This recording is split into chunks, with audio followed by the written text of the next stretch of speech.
Welkom bij KikkerTV. Ik ben Robin en dit is de stelling van de week. We willen graag dat speeltuinen toegankelijk worden gemaakt voor invalide kinderen. En we gaan nu de mening vragen van mensen. Yay! Hallo, wij zijn van KikkerTV en we hebben een stelling van de week. Wij willen graag dat speeltuinen toegankelijk worden gemaakt voor invalide kinderen. Wat vindt u ervan? Ja, ik denk dat het essentieel is. Ik denk dat het de bedoeling is dat kinderen altijd gebruik moeten kunnen maken van een speeltuin. Of dat ze nou valide zijn of minder valide. Dat het heel belangrijk is. Natuurlijk is het essentieel voor de vorming van een kind, lijkt mij. Nou, daar ben ik het wel helemaal mee eens. Want ik vind dat alle openbare gelegenheden toegankelijk moeten zijn voor invalide mensen of gehandicapte mensen. Dus ook speeltuinen. Ja, dus ik onderschrijf dat wel. Ja, ik vind dat de gemeente daar ook heel erg op moet inzetten. Dat iedereen in een openbare ruimte terecht kan. Dus ook een speeltuin.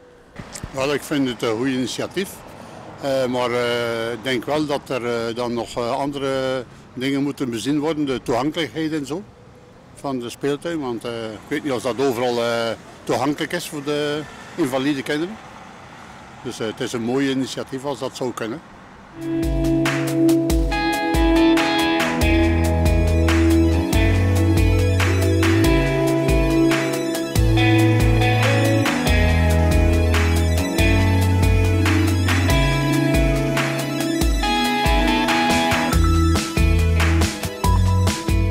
Ja, ik vind het goed dat ze zulke dingen willen doen. Ik bedoel, invalide kinderen hebben ook recht om te mogen spelen. En ja, goed, als ze daar iets aan willen doen, is alleen maar goed.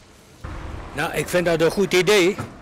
Want die kinderen hebben net zoveel recht op speelplaats.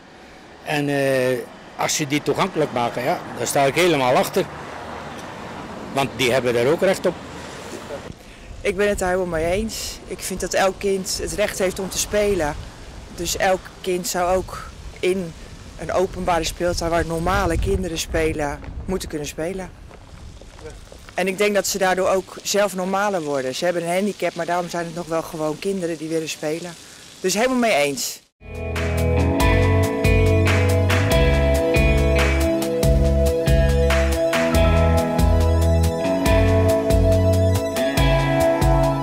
Dit was de stelling van de week. We hebben hele goede reacties gekregen en we zien u graag de volgende keer.